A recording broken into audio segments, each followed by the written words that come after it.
اور میرے 4 خلیفہ راشد صدیق اکبر، عمر فاروق، عثمان غنی، علی رضی اللہ تعالیٰ عنہم اجمعین، یہ 4 خلفائے راشد ہیں۔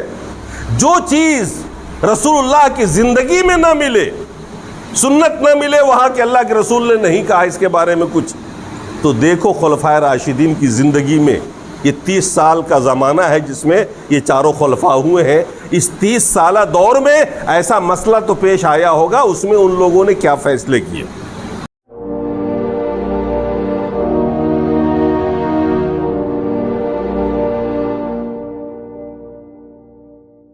سامعین، آج خطبے کا موضوع ذرا مختلف ہے۔ حالات کے پیش نظر چند دنوں کے بعد جو ایک جلوس نکلنے والا ہے عید میلاد النبی کے نام سے، اس کے تعلق سے ہم کچھ گفتگو آپ کے سامنے میں رکھنا چاہیں گے اور آپ کو جانکاری کرانا چاہیں گے کہ شریعت میں اس کی کیا حیثیت۔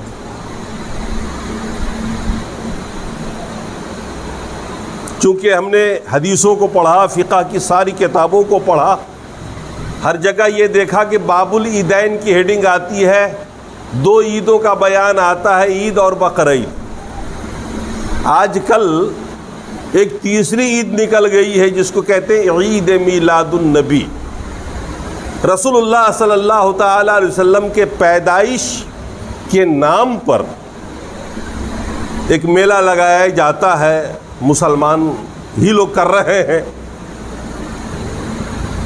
تو اس کے بارے میں آج کچھ گفتگو ہوگی کہ شریعت میں اس کی کیا حیثیت، اسے کرنا چاہیے یا نہیں کرنا چاہیے، قرآن و سنت اس کے بارے میں کیا کہتا ہے۔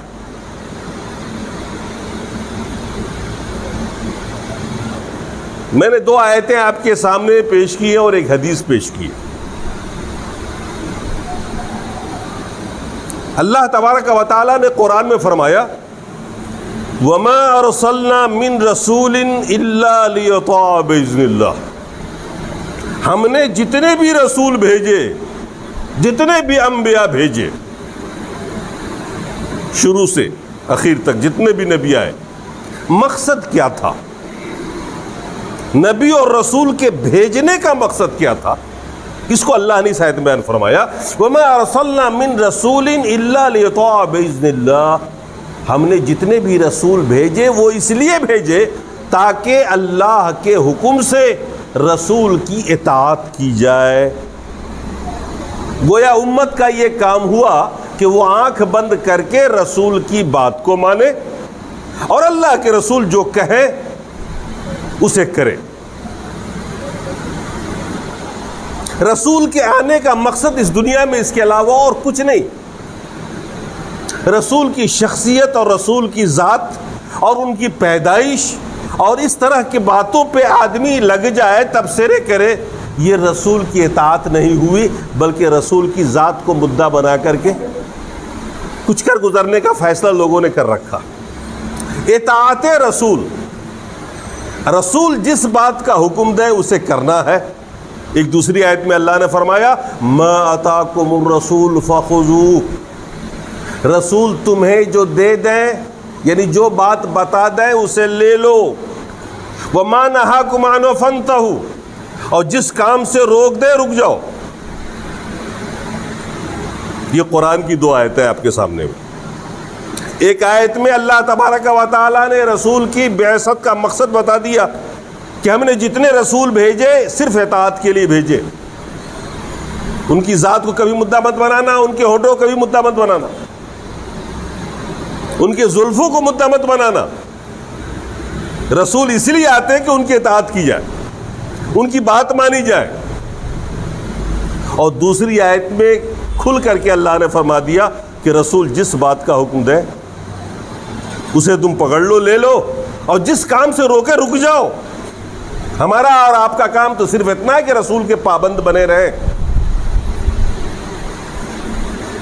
اور ایک حدیث میں نے پڑھی آپ کے سامنے، عبداللہ ابن مسعود رضی اللہ تعالیٰ عنہ سے حدیث روایت ہے فرماتے ہیں اللہ کے رسول نے فرمایا لیس من عمل یقربکم الی الجنہ ویبعدکم من النار الا قد امرتکم بہ. ایسا کوئی بھی عمل نہیں ہے جو تمہیں جنت سے قریب کر دے اور جہنم سے دور کر دے. ایسے تمام عمل کے بارے میں نے تمہیں بتا دیا. اللہ کے رسول فرما رہے ہیں کہ جو عمل تجھے جنت سے قریب کر دے اور جہنم سے دور کر دے میں نے وہ سارے اعمال تم کو بتا دی. اور آگے فرمایا اللہ کے رسول نے وَلَيْسَ مِنْ عَمَلٍ يُقَرِّبُكُمْ إِلَى النَّارِ وَيُبْعِدُكُمْ مِنَ الْجَنَّةِ. اور ایسا کوئی بھی عمل نہیں ہے جو تمہیں جہنم سے قریب کر دے اور جنت سے دور کر دے. میں نے ایسے سارے کاموں سے بھی تمہیں روک دیا. یعنی جن باتوں سے تم جنت کے قریب ہو سکتے ہو جہنم سے دور ہو سکتے ہو میں نے ایسی ساری باتوں کو بتا کر کے تمہیں حکم دے دیا ہے کہ تم اسے کرو تاکہ تم جنت سے قریب ہو جاؤ, جنت میں داخل ہو جاؤ. جیسے نماز ہے, روزہ ہے, صدقہ ہے, حج ہے, یہ سب جنت سے قریب کرنے والی, جنت میں داخل کر دینے والے اعمال ہیں. اللہ کے رسول نے ساری باتوں کا حکم دے دیا اپنی امت کو. اور ایسے اعمال جو آپ کو جنت سے دور کر دے اور جہنم سے قریب کر دے, جیسے چوری, شراب, سود, زنا, فتنہ, فساد, فرقہ بندی, جتنے برے اعمال ہو سکتے ہیں جو جہنمی بنا سکتے ہیں, اللہ کے رسول نے فرمایا ایسے سارے کاموں سے روک دیا میں نے تم کو. لہذا ان کاموں کو کرنا نہیں ہے, ان کاموں کو چھوڑنا نہیں.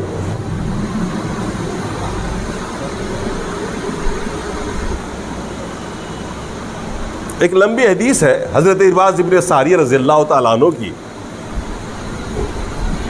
اس کا ایک ٹکڑا میں آپ کے سامنے میں رکھوں گا. ایک موقع پر اللہ کے رسول نے صحابہ کے سامنے کا, کافی صحابہ موجود تھے, فرمایا فَمَنْ يَعِشْ مِنْكُمْ بَعْدِي فَسَيَرَىٰ اخْتِلَافًا كَثِيرًا. تم میں سے جو لوگ زندہ رہیں گے لمبی مدت میں آگے, اس زمانے کی بات نہیں ہو رہی تھی, اللہ کے رسول کئی سو سال آگے کی بات کر رہے تھے, دور صحابہ کی بات نہیں تھی بلکہ بعد کے بعد تھی جو آج کا زمانہ. فرمایا فَمَنْ يَعِشْ مِنْكُمْ بَعْدِي فَسَيَرَىٰ اخْتِلَافًا كَثِيرًا. تم میں سے جو لوگ میرے بعد زندہ رہیں گے وہ دین میں بڑا اختلاف دیکھیں گے. کوئی کچھ کہے گا, کوئی کچھ کہے گا, کوئی کچھ کہے گا. کوئی کہے گا یہ جائز ہے, کوئی کہے گا یہ ناجائز ہے, کوئی کہے گا نہیں یہ کام ایسے ہونا چاہیے. دینی کاموں میں اختلاف کرے. اللہ کے رسول نے فرمایا فَعَلَيْكُمْ بِسُنَّتِي. ایسے موقع پر جب تم دیکھو کہ بڑا اختلاف پایا جا رہا ہے تو تم میری سنت کو پکڑ لینا, میرے طریقے کو پکڑنا, کسی کے پیچھے نہیں بھاگنا. فلاں عالم یہ کہہ رہے, پیر صاحب یہ کہہ رہے, امام صاحب یہ کہہ رہے, نہیں. رسول کی سنت کیا ہے یہ بتائیے آپ.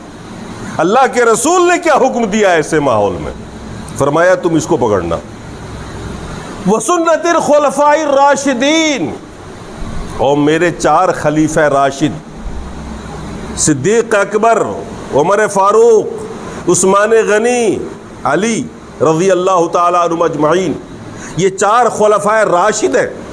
جو چیز رسول اللہ کی زندگی میں نہ ملے, سنت نہ ملے, وہاں کے اللہ کے رسول نے نہیں کہا اس کے بارے میں کچھ, تو دیکھو خلفائے راشدین کی زندگی میں یہ 30 سال کا زمانہ ہے جس میں یہ 4 خلفاء ہوئے ہیں. اس 30 سالہ دور میں ایسا مسئلہ تو پیش آیا ہوگا, اس میں ان لوگوں نے کیا فیصلے کیے, لہذا اس کو پکڑ لو.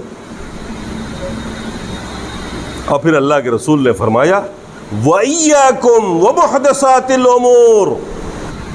دین میں نئے نئے کاموں کو نکالنے سے بچنا. دین کے نام پر نئے کام نکال دینا, ایجاد کر دینا, اسے کہتے بدعت. جو اللہ کے رسول نے کیا, جس کا حکم دیا وہ سنت. اور جو شریعت میں کہیں نہیں ہے، قرآن میں کہیں نہیں، حدیث میں کہیں نہیں، صحابہ کے دور میں نہیں ہوا، تابعی کے دور میں نہیں ہوا، اللہ کے رسول کے زمانے میں نہیں ہوا، اور بعد میں لوگوں نے اس کو دین کے نام پہ چلا دیا۔ آج کل دیکھتے ہوں گے آپ بہت سارے کام بے دینی کے دین کے نام پہ ہو رہے ہیں، کام بے دینی کے ہیں، نام دین کا استعمال کیا جا رہا ہے۔ اللہ کے رسول نے فرمایا ایاکم ومحدثات الامور، بچنا تم نئی نئی بدعتوں سے، فإن کل بدعۃ ضلالہ، ہر بدعت گمراہی ہے، وکل ضلالۃ فی النار، اور ہر یہ گمراہی تم کو جہنم میں لے جائے گی۔ چنانچہ آپ جمعے کا خطبہ سنیں یا نکاح کا خطبہ سنیں، یہ جملہ ضرور آتا ہے۔ یہ اللہ کے رسول کی عادت تھی کہ بدعت اتنی سنگین خطرناک چیز ہے کہ اللہ کے رسول اپنے ہر خطبے میں اس کو پڑھا کرتے تھے اور کہا کرتے تھے کل بدعۃ ضلالہ کل ضلالۃ فی النار۔ اتنا امپورٹنٹ ہے کہ نکاح کے خطبے میں بھی ہے، کبھی کسی موقع پر بھی اللہ کے رسول نے کوئی تقریر کی صحابہ کے سامنے میں، اور ایسا نہ ہوا کہ جملہ آپ نے نہ کہا ہو۔ آپ نے اپنے ہر خطبے میں زنا کا ذکر نہیں کیا، سود کا نہیں کیا، شراب کا نہیں کیا، حالانکہ وہ ساری اس سے بری چیز دکھتی ہے نا بظاہر، لیکن نہیں، شراب پینا اس سے برا نہیں ہے، زنا بھی اس سے برا نہیں ہے، سود بھی اس سے برا نہیں ہے۔ آپ کہیں گے مولانا کیا کہہ رہے ہیں؟ کوئی ایک بدعت کو لے لیجئے مثال کے طور پر، آج تو بہت ساری بدعتیں ہو رہی ہیں دین کے نام پہ، کسی ایک بدعت کو لے لیجئے، فاتحہ کرنا، میلاد کرنا، جلوس، عرس، یہ ساری بدعتیں ہیں، ایک بھی بدعت کو لے لیجئے، شریعت یہ کہہ رہی کل بدعۃ ضلالہ وکل ضلالۃ فی النار، یہ ان سے برا ہے۔ کیسے؟ ایک آدمی شراب پیے گا، اس کا نقصان اسی کو ہوگا، مالی خسارہ اسی کو ہوگا، جہنم میں وہ جائے گا، سود کھائے گا وہ جائے گا جہنم میں، چوری زنا کرے گا، کوئی بھی گناہ کرے گا، مجرم وہ ہوگا، اکیلا جائے گا جہنم۔ لیکن اگر بدعت کسی نے نکال دی کوئی، چل پڑے سارے لوگ اس پر، سب کے اعمال برباد ہو جائیں گے اور سارے کے سارے جہنم میں چلے جائیں گے۔ شرک خلود فی النار کو واجب کر دیتا ہے۔ آدمی اگر شرک کرے تو دائمی طور پر وہ جہنم کا مستحق ہوتا ہے، اور جو آدمی بدعت کر لے، ایک بھی بدعت کر لے اور توبہ نہ کرے بدعت سے، اس کی زندگی بھر کے سارے اعمال برباد ہو جاتے ہیں۔ وہ سوچے گا میں نماز پڑھ رہا ہوں، روزے رکھ رہا ہوں، حج کر رہا ہوں، میرے پاس اعمال کے ڈھیر ہیں، لیکن کل میدان محشر میں جب کھڑا ہوگا وہ حساب و کتاب کے لیے، تو دیکھے گا کہ پورا ڈیلیٹ ہو چکا ہے، کیونکہ اس نے ایک بدعت کی تھی۔ اللہ کے رسول نے فرمایا، حدیث موجود ہے، ان اللہ لا يقبل لصاحب بدعۃ صوما ولا صلاة ولا صدقة ولا حجة ولا عمرة ولا صرفا ولا عدلا یخرج من الاسلام کما یخرج الشعر من العجین۔ یہ اللہ کے رسول کا فرمان ہے۔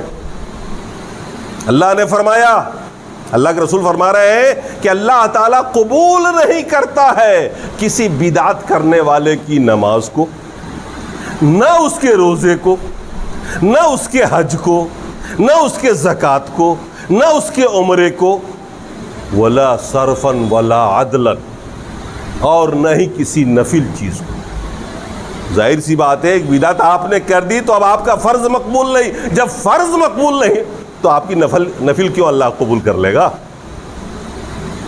فرمایا یخرج من الاسلام کما یخرج الشعر من العجین، اور وہ بدعت کرنے والا اسلام سے ایسے نکل جاتا ہے جیسے گودھے ہوئے آٹے سے بال نکل جاتا ہے۔ آٹا گودھ لیں آپ، اس میں ایک بال چھوڑ دیں، اور پھر بال کو آپ کھینچ لیں کہیں سے، دوبارہ آپ اس جگہ کو تلاش کریں، وہ جگہ نہیں ملے گی آپ کو، بال آپ نے کہاں سے کھینچا ہے؟ بال تو باریک چیز ہے نا، بالکل سیم اسی طریقے سے ایک آدمی مسلمان دکھ رہا ہے، کرتا، ٹوپی، 5 وقتہ نماز، لیکن بدعت کر لیا اس نے، اسلام اس کے اندر سے ایسا نکل جائے گا کہ پتہ بھی نہیں لگے گا کہ یہ آدمی مسلمان نہیں، اور اسلام گیا اس کے اندر سے۔ بھیانک جرم بدعت۔ بدعت کسے کہتے ہیں؟ دین کے نام پر کوئی نیا کام نکال دینا اور اس کے بارے میں کہنا یہ سب آپ کا کام، یہ ہے بدعت۔ جیسے آج کل ہو رہا ہے، بہت ساری بدعتیں ہو رہی، جلوس آئے گا، دیکھیں گے آپ ابھی رسول اللہ کی ولادت منائی جائے گی، کیک کاٹا جائے گا، جلوس نکلے گا، ہیپی برتھ ڈے یا رسول اللہ. آپ نے سوشل میڈیا پہ آپ دیکھیں گے پاکستانیوں کا آتا ہے، عجیب عجیب قسم کا آتا ہے. ہر آدمی کہتا ہے ہیپی برتھ ڈے یا رسول اللہ. اللہ کے رسول آپ کو جنم دن مبارک ہو. ارے اسلام میں جنم دن اور مرن دن کا کوئی کانسیپٹ ہی نہیں. اللہ اس کے رسول کے نزدیک اس کی کوئی اہمیت نہیں ہے، یہ ایک سلسلہ ہے. اللہ تبارک و تعالیٰ نے اس کائنات کو اسی سسٹم پہ پیدا کیا ہے. لوگ پیدا ہوتے رہیں گے، مرتے رہیں گے. نہ یہ مبارک دن ہے اور نہ برا دن ہے. آپ کے اعمال اچھے برے ہو سکتے ہیں، وہ جنت میں لے کے جائے گی یا جہنم میں لے کے چلا جائے گا. اللہ کے رسول نے اپنی ساری زندگی میں کبھی کسی صحابہ سے نہیں کہا کہ میری پیدائش مناؤ. نہ اللہ کے رسول کے بعد آپ کے صحابہ نے کبھی ایسا کیا. لوگوں کو پتا تھا کہ اللہ کے رسول فلاں دن پیدا ہوئے، تاریخ کا تو پتہ نہیں تھا. تاریخ کا اندازہ تو بعد میں لگایا گیا ہے، پیچھے کی طرف کیلنڈر بنا کر کے دیکھا گیا ہے، اسی لیے اختلاف ہے تاریخ میں. کچھ لوگ، زیادہ تر علماء کا اندازہ ہے کہ 9 ربیع الاول آپ کی پیدائش کا دن ہے. کچھ کہتے ہیں 8 پیدائش کا دن ہے، کچھ کہتے ہیں 20 ہے، کچھ کہتے ہیں 17 ہے. تاریخ تو مل نہیں سکتی، لیکن یہاں ایک فکس کر رکھا ہے 12 ربیع الاول. اچھا، سوموار کا دن تھا. اللہ کے رسول کو اتنا پتا تھا کہ ہم جس دن پیدا ہوئے سوموار کا دن تھا. اگر آپ کیلنڈر پچھلا دیکھیے، بنائیے، حساب لگائیے، تو 12 ربیع الاول کا سوموار کا دن ہی نہیں پڑتا ہے. 1400 سال پہلے والا کیلنڈر اگر آپ بناتے ہیں تو 1400 سال پہلے والا جو دن آتا ہے اس میں سوموار آتا ہی نہیں. اللہ کے رسول کا انتقال 12 ربیع الاول کو ہوا، یہ کنفرم ہے، ساری امت جانتی ہے. یہ تو صحابہ موجود تھے نا. اللہ کے رسول پیدا ہوئے، وہ تاریخ معلوم نہیں، اس میں تو بڑا اختلاف ہے. 8 ہے، 9 ہے، 12 ہے، 20 ہے، 17 ہے، کیا ہے. لیکن آپ کا جو وصال ہوا، انتقال ہوا، وہ 12 ربیع الاول تھا. اس میں کوئی اختلاف نہیں، سارے صحابہ جانتے تھے. تاریخ 12 ہے، آج دن سوموار کا ہے. اور آج اسی 12 ربیع الاول کو عید میلاد النبی کا جلوس نکلتا ہے، برتھ ڈے مناتے ہیں، جبکہ کنفرم ہے کہ اسی دن آپ کی موت ہوئی ہے، اسی تاریخ میں. کیا وہ خوشی منانے کا دن ہو سکتا ہے؟ خوشی منانے کا دن ہو سکتا ہے؟ سوچئے، کوئی فکس تاریخ میں آپ کے گھر سے کوئی بزرگ مر گئے اور اگلے سال اسی فکس دن میں بچہ پیدا ہوتا ہے آپ کے گھر میں، تو آپ کو تو ہمیشہ یاد رہے گا ہمارے بزرگ اس تاریخ کو مر گئے. آپ پر تو وہ دن آتے ہی ایک غم سا محسوس ہوگا نا. آپ نہیں منا سکتے. آج کل اس بدعت کو منایا جا رہا ہے اور تقریریں کی جا رہی ہیں، اعلان کیا جا رہا ہے کہ سیدھا جنت میں چلا جاؤ. سال بھر نماز پڑھو نہ پڑھو، دین پر چلو نہ چلو، بس یہ جلوس نکال لو، جنت میں چلے جاؤ. فضیلت بیان کی جا رہی ہے بدعت کی. بدعت کہتے ہیں دین میں کسی نئی بات کا ایجاد کر دینا. آپ کو لوگ دھوکہ دے سکتے ہیں. جب گفتگو کریں گے آپ تو لوگ کہیں گے صاحب سائیکل پہ چڑھنا بھی تو بدعت ہے. اللہ کے رسول کے زمانے میں سائیکل کہاں تھی؟ موٹر سائیکل کہاں تھی؟ یہ گاڑیاں کہاں تھی؟ ہوائی جہاز کہاں تھا؟ اب آپ چکر میں پڑ جائیں گے، ہاں صاحب یہ بھی بدعت ہے. تو پھر کیوں کر رہے ہو بدعت؟ آپ بائک کیوں چلا رہے ہو؟ تو بدعت ہے. آپ ان سے کہیے یہ دین نہیں ہے، یہ دنیا ہے. اللہ کے رسول نے یہ کہا دین میں ایجاد نہیں کرو گے، دنیا میں کرو نا آپ ایجاد. یہ تو دنیا کا معاملہ آپ کے ہاتھ میں، جس میں فائدہ ہو کرو آپ. دین میں نہ گھٹا سکتے نہ بڑھا سکتے. دین میں گھٹانا اور بڑھانا جرم ہے. کچھ لوگ کہتے ہیں یہ منع کہاں آیا ہے، روکا کہاں پہ ہے اللہ کے رسول نے اس کام کو کرنے سے؟ آج کل کچھ اس طرح کا چل رہا. چالاک مولوی لوگ، ان سے پوچھئے قرآن میں نہیں آیا، حدیث میں نہیں آیا، اللہ کے رسول نے نہیں کیا، صحابہ نے نہیں کیا، تابعی نے نہیں کیا بدعت، یہ آپ کیوں کر رہے ہو؟ وہ کہیں گے منع کہاں آیا ہے، اللہ اس کے رسول نے روکا کہاں میں اس کام کو کرنے سے؟ آزادی ہے، ہم چاہے کریں. ہاں منع آتا، جیسے منع آیا ہے نا شراب حرام ہے، جوا حرام ہے، اس کے بارے میں منع آنا چاہیے. اللہ نے فرمایا قرآن میں ما آتاکم الرسول فخذوہ، رسول دے وہ لو، وما نہاکم عنہ فانتہوا، اور جو نہ دیں اسے مت لو۔ اللہ کے رسول نے آپ کو دیا تو نہیں نا عید میلاد، کہا تو نہیں کہ میری پیدائش منانا۔ آپ ذرا سوچئے، یہ عید میلاد النبی منانا نیکی ہے یا برائی ہے؟ ایک سوال کریے ان لوگوں سے، یہ نیکی ہے یا بدی ہے؟ بدی تو کہیں گے نہیں، وہ کہیں گے نیکی ہے، ثواب کا کام ہے۔ اب ان سے آپ پوچھئے اللہ تبارک و تعالیٰ نے یہ بات اپنے نبی کو بتائی کہ نہیں بتائی؟ ظاہر سی بات ہے، ہر نیکی کا کام اللہ بتاتا تھا رسول کو، رسول بتاتے تھے عوام کو۔ اللہ کے رسول اپنی طرف سے تو کچھ نہیں بولتے تھے۔ قرآن میں ایک آیت ہے، اللہ نے فرمایا وَمَا يَنطِقُ عَنِ الْهَوَىٰ إِنْ هُوَ إِلَّا وَحْيٌ يُوحَىٰ، یہ رسول اپنی مرضی سے کچھ نہیں بولتے، یہ تو وہی بولتے ہیں جو اللہ چاہتا۔ تو رسول کی بولی تو اللہ کی بولی ہے، قرآن کی آیت ہے۔ تو ان سے پوچھئے نیکی کا یہ کام رسول کو معلوم تھا کہ نہیں تھا؟ اللہ نے بتایا تھا یا نہیں بتایا تھا؟ اگر وہ کہے کہ نہیں بتایا تھا، بھول گیا، یا اللہ کے رسول کو معلوم تھا انہوں نے بتایا ہی نہیں، وہ یہ تو بولیں گے نہیں کہ بتایا تھا، کیونکہ اگر بتایا ہوتا تو حدیث میں ہوتا یا قرآن میں ہوتا۔ نہ حدیث میں ہے اس کا ذکر، نہ قرآن میں ہے اس کا ذکر، نہ فقہ کی کسی کتاب میں ہے۔ چار ائمہ ہیں، چاروں مسالک کی کتابیں ہیں، کہیں ذکر نہیں ہے۔ آخر یہ اگر اللہ نے حکم دیا رسول کو تو رسول نے چھپا لیا کیا؟ اگر رسول نے چھپا لیا تو گویا رسول پر وہ الزام رکھ رہے ہیں کہ رسول نے ایک علم کو چھپا لیا۔ یہ کتنی بڑی گستاخی ہوگی۔ تو لا محالہ یہ طے ہو جاتا ہے کہ یہ گناہ کا کام، اور گناہ کا کام اس لیے ہے کہ بدعت، اور بدعت کا انجام گمراہی ہے۔ آپ سوچیں گے کہ یہ سب ہوا کیوں، آیا کہاں سے؟ کہیں نہ کہیں تو شروع ہوا ہوگا۔ تاریخ پڑھیے آپ اٹھا کر کے، 3 صدی ہجری میں فاطمی حکومت میں، شیعوں کی حکومت تھی مصر کے اوپر، ایک بادشاہ نے اس کو مدعا بنایا اور اس کے ذریعے حکومت حاصل کی۔ آپ ہندوستان میں رہتے ہو، آپ دیکھتے ہو یہاں پر کہ روز نئے نئے مدعے اٹھائے جاتے ہیں مندروں مسجدوں کے، اور اس کے نام پر حکومت حاصل کر لی جاتی ہے۔ تو یہ جو چال ہے یہ آج کی نہیں، بہت پرانی چال ہے۔ مذہب کو مدعا بنا کر، کسی مسلک کو مدعا بنا کر 3 صدی ہجری میں مصر میں اسٹارٹ ہوا۔ اس کے بعد صلاح الدین ایوبی رحمہ اللہ جو غازی ہوئے، ان کے ہاتھ سے ختم کر دیا گیا اس کو۔ لیکن پھر 7ویں صدی ہجری میں عربی میں ایک بادشاہ تھا ایک علاقے کا، چھوٹا موٹا اربل نام تھا اس کا، اس نے اس کی شروعات پھر کی اور اسی کے نام پر اس نے حکومت حاصل کی، اور صدیوں کے بعد ہندوستان میں آیا۔ آج سے 50 سال پہلے میں نہیں سمجھتا ہوں کہ جو لوگ ہیں پرانے ان سے پوچھے کبھی جلوس نکلتا ہوا انہوں نے دیکھا ہو۔ ہم راجستھان میں رہے 20-30 سال پہلے، وہاں 12 وفات کے نام سے جلوس نکلتا تھا۔ اب یہ تو یہاں باقاعدہ 12 عید میلاد النبی کے نام سے نکلتا ہے، اور اس دن ہمارے علاقے میں تو ایک آدھ لوگ مر ہی جاتے ہیں اس جلوس میں۔ ہر سال ایک نہ ایک آدمی نعرہ لگاتے لگاتے ٹریکٹر پر سے گرتا ہے، بس پر سے گرتا ہے، اس کا ایکسیڈنٹ ہو جاتا ہے۔